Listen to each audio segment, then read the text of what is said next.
Welcome back, Mistakes listeners. This is Dave, and this is episode 56. We recorded this episode on 2/15/2016, or February 15th of the year 2016.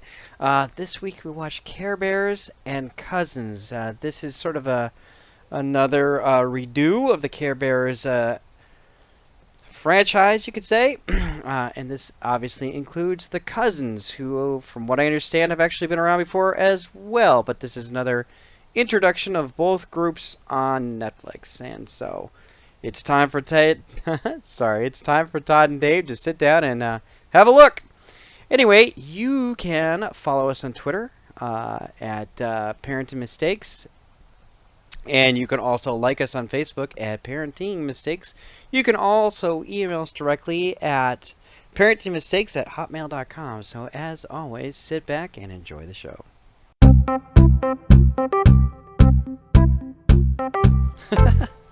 Welcome back, Todd.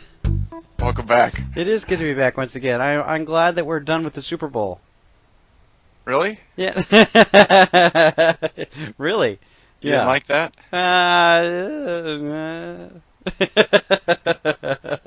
It's sort of like being a parent. You get stretched. Yes, absolutely. There you go. It's a little outside your comfort zone. Yeah, I wasn't expecting that I would fall in love with it, but I was expecting a little bit more. Well, maybe you need to watch more football. Yeah, I don't think so. No? No, I don't think so.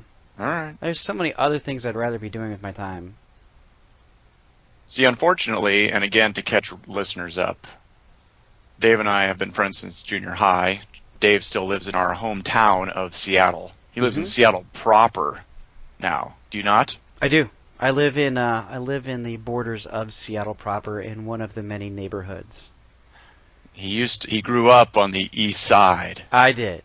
As did I. Yes. And now I live in Los Angeles. So, or greater Los Angeles, I should say. That's true. I just say Los Angeles because that gives people a general idea and they can differentiate from, say, San Francisco or San Diego. But that is correct. When we were growing up in Illinois, which is the other place I lived, we'd say we are from Chicago. From Chicago, even though you probably weren't. Right, yeah, exactly. So, we don't have the opportunity too often to hang out, so I would say I would sit down and watch some football with you and sort of ease you into it and explain it to you, but I don't know if that'd be something you'd want to do anyway. Again, there are just so many other things I'd rather do with you than watch football. I understand. There's so many other cool things that we could be out there doing. Like, I would actually rather play football with you than actually sit and watch it. How about that? I think you'd get hurt. Did you know, speaking of sports, they're closing down Skate King? I thought they already closed down Skate King. Oh, man. Can you believe that?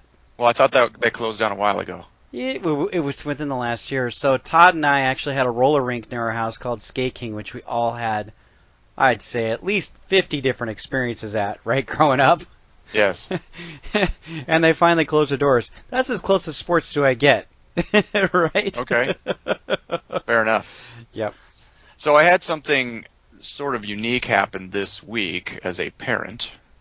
Again, give you a little preview into your future. Again, to catch people up, I have 3 children, ages 18, 14, and 11. Dave's kids are 6 and 3. So we're at different stages of parenting. Oh, 6 and 4. Maddie turned 4 last week. Okay. So my oldest turned 18 last week. Yeah, and you were saying that's significant. Well, and I guess that's something to sort of talk about is our society says it's significant. Right. Right? There's nothing necessarily special about 18 versus 17 versus 19. I was thinking about that actually because I was having this discussion with my youngest about sort of milestones, and I suppose in some ways 20 would make more sense because it's a rounder number.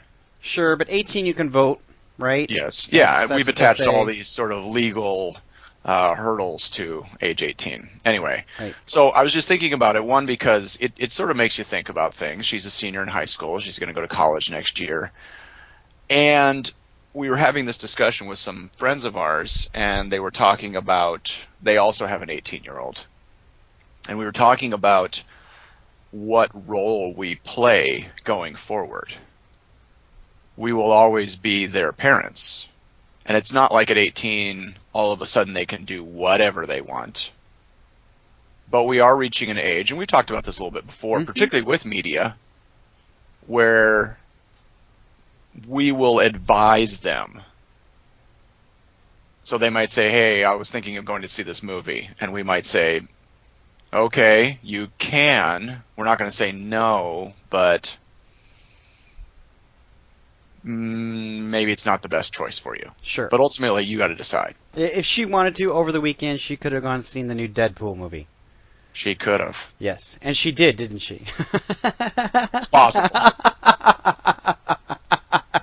Well, that's funny. I like that a lot. But and I think you can relate to this. And we were also talking to some other friends just about our kids growing up quickly, and one of them made an observation that she sort of felt like when her kids were maybe somewhere around the age of your kids, maybe a little younger, sort of the 2 to 5 range, that it sort of seemed like the time went fairly slow. Because every day it's, you get up, you're sort of consumed with still maintenance. You're doing stuff, during the morning, you're having lunch, similar menu choices, you're doing naps, that sort of thing. And so you're not really cruising through that phase of parenting. But then all of a sudden you're at 18 and you sort of say, wow, where did the time go? Mm-hmm. And all those old people that, when your kids are little, they always say, oh, it goes so fast. And you sort of roll your eyes at them and say, whatever. But they're right. So. It is a weird thing. I'm trying to process it in my mind. What it seems to me is in the moment, it's taking forever.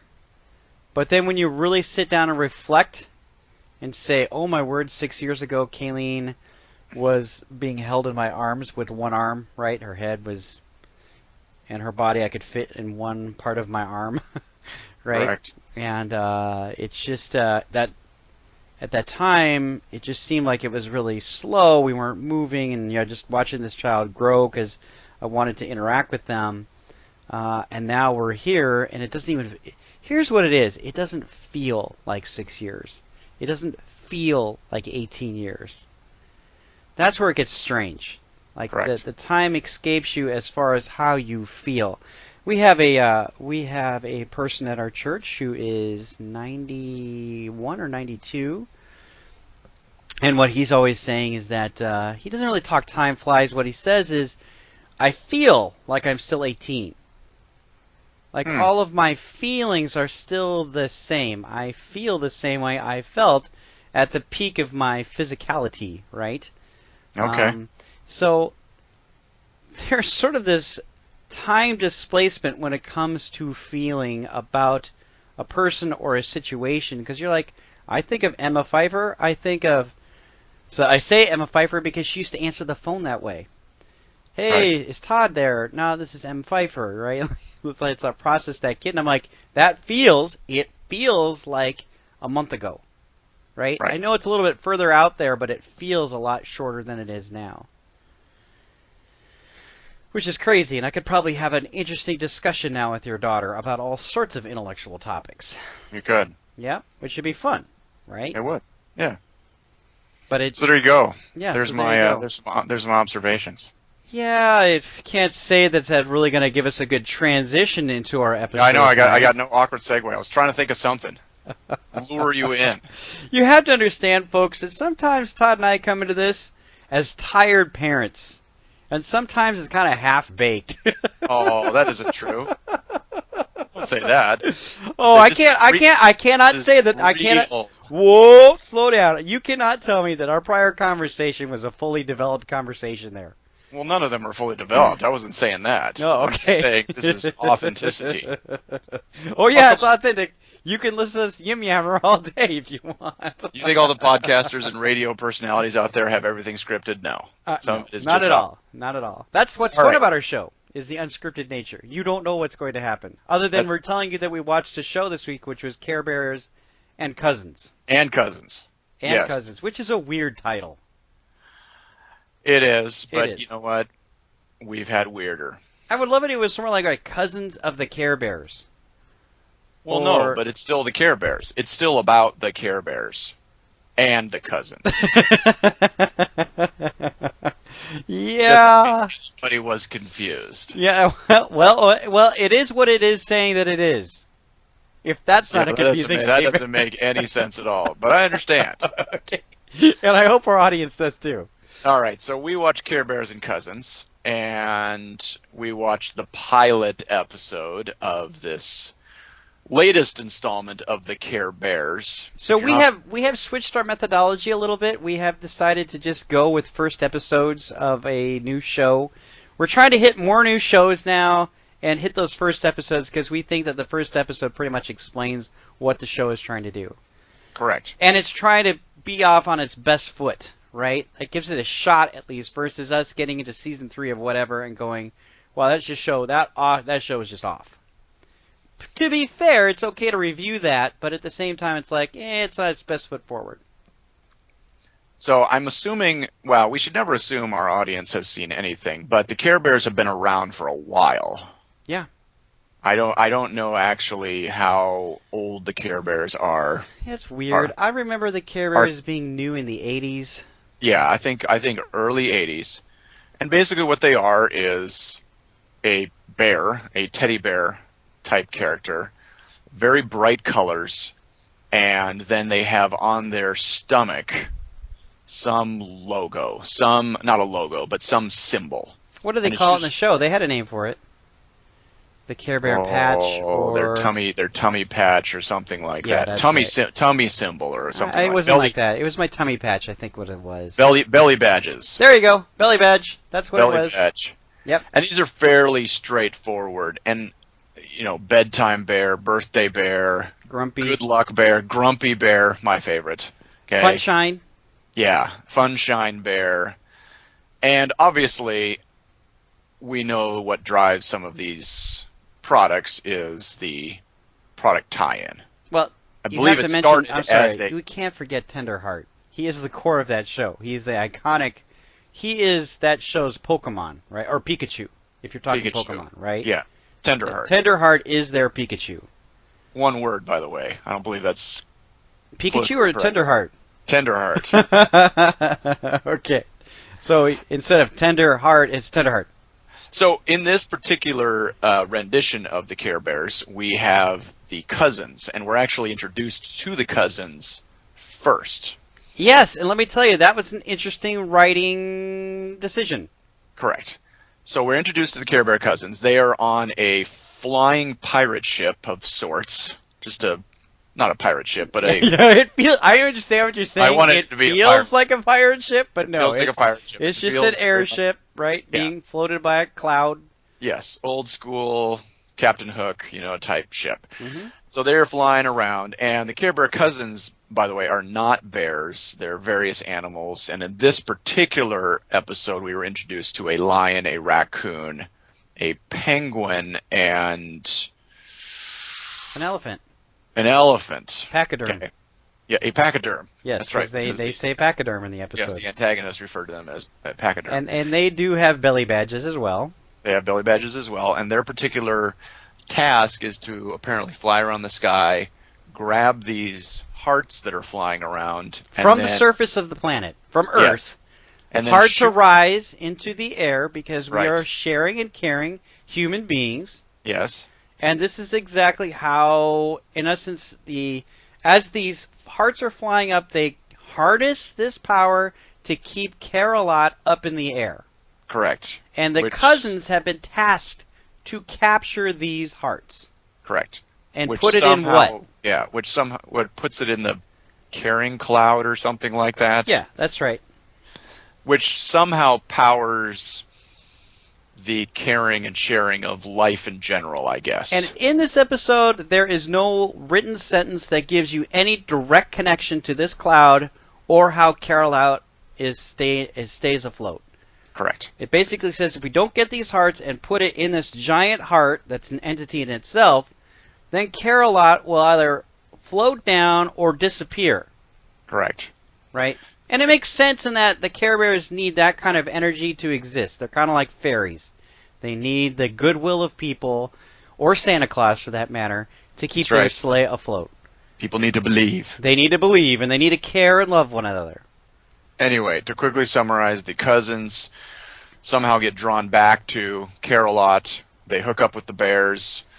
They lose their little device that sucks all the hearts in. That shoots the hearts into the compassion cloud. Or caring cloud. The caring cloud. They have a bit of strife, and then, well, we'll just leave it at that, just in case you want to watch and be intrigued by the complex plot. So, actually, it's just not a well-written plot. That's part of it's full of holes. Like, how does this all work out, right? All right. So, tell me your general reaction to this. To be honest with you, so I think we've been down this road before with a lot of these shows that basically we need to get Tenderheart on the air somehow because somebody at corporate is saying, you know, Care Bears is a sellable commodity and we need to get another cartoon out there.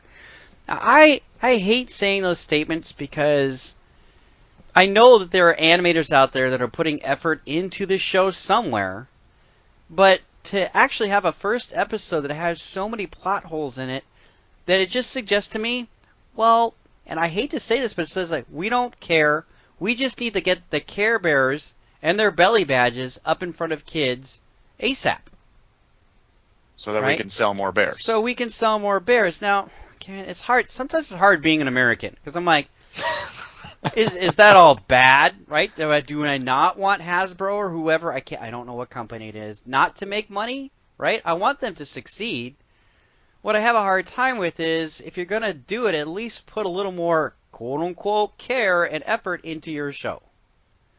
I see what you did there. Yeah, Instead of just slapping bears up in front of you and saying, oh, they're so cute, they're adorable.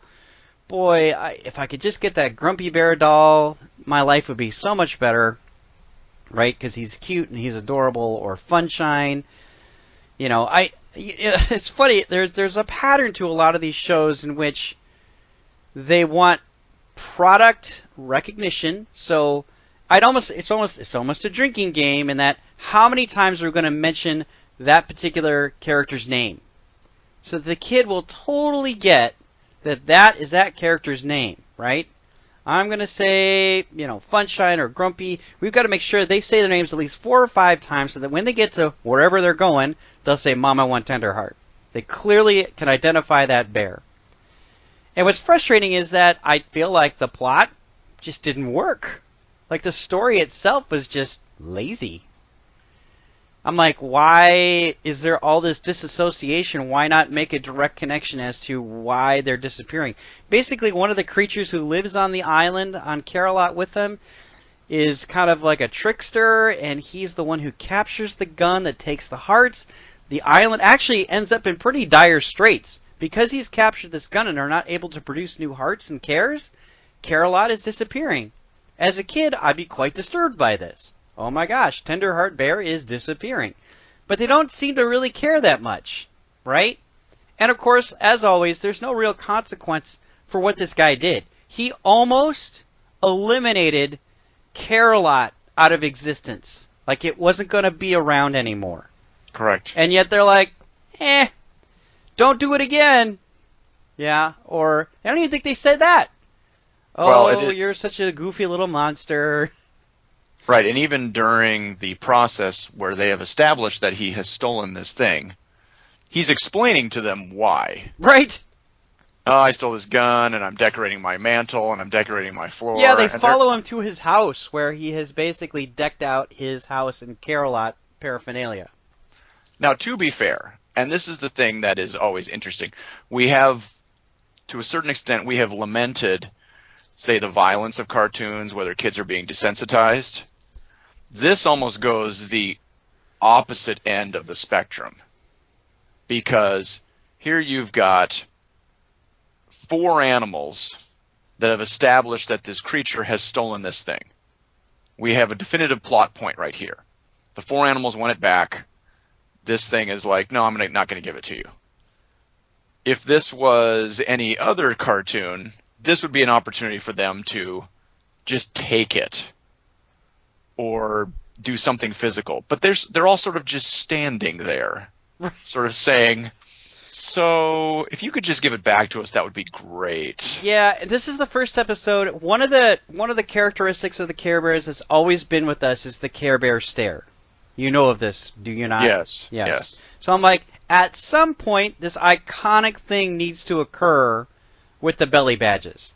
Correct. In essence, the bears usually stand up side by side, and they stare at something with so much care that their belly badge emerges with some sort of color, and a rainbow shoots out and saves the day somehow. Yes. Right? It could be a grumpy cloud, it could be there's so much bad weather, or this guy's just a bad guy and he can't take the power of our care rainbow that we just have to Care Bear stare. So in essence, that does happen through this episode, this first episode. Correct. Which is always kind of interesting as a parent, because I'm watching this and I'm sort of watching this going, saying, why don't you just take this from him? Yeah, I felt the same way. Totally, I'm on the same page. I think you could totally take this from this kid. Take his gun. Take the gun back. It's obviously not his gun. I will say again, this is mush, this show. I mean, it is clean. It is wholesome. It has, I guess... Is it really wholesome, or is it really just a 22-minute advertisement for Care Bears? Well, it's wholesome in terms of it doesn't have any... I'm not getting any moral of the story here. At the end of the episode, I just want to go to the store and get Tenderheart. That's what I learned. That's wholesome to me. Now, is it benign? I could say yes. Is there violence? No. Is it fire and forget viewing?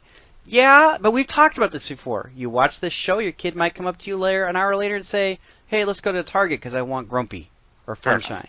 Yeah, and perhaps that's the better word. Benign is maybe better than wholesome.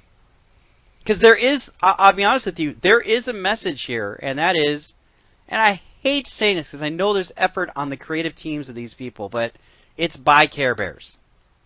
Yes. Now, well, I will say that Grumpy Bear is still my favorite. Yeah, sure, but and he was a highlight, and he's interesting too. He's a complicated character, right? One of the little girl Care Bears, I wish I could remember her name now, who also has a plot hole as well. She is somehow related to the Cloud. We never find out how. Right? There's all these threads that just go off in all sorts of directions. Right. Because, and I hate to say this, it feels like it doesn't matter. Right. But Grumpy's interesting in that he's grumpy, but he's also kind. Right. And it's interesting even early on in that his character, one of the characters is sick. One of the bears is sick. Yep. And three of them have these sort of Care Bearish type things to help them get better. And he's sort of incessantly practical, where he was like, well, I was thinking I was actually just going to read them a story and let them rest. Right. Almost as if to say, you're going to do this goofy Care Bear loving thing, and how about we do actually something practical where a sick bear would get better? Sure. So it is the only grounded scenario in that entire episode. Other than that, to your point, it's kind of a commercial. Yeah. Which is rough, because I'm like, I would not just entertain me a little bit. Give me something I can actually follow. But the minute I start following rabbit holes in your show and things that don't make sense, it says to me, yep, it's all been exposed. I just need to buy your bears. Correct. Anything else? I think that's it for Care Bears. I'd have a hard time, like, for example, I would say, yes, possibly Fire and Forget viewing. But there are better things to watch. How about this? There are just better things to watch than the Care Bears advertisement show. I would agree. Care Bears and Target. But there are worse as well. There's what? Yes, by far, right? You can follow us on Twitter, Parent Mistakes. You can like us on Facebook, Parenting Mistakes. You can send us an email, parentingmistakes@hotmail.com. And if you got a few extra dollars, you can support us financially on Patreon. Just look up Parenting Mistakes. And it is time to sign off and go look for opportunities to be loving and caring in other places.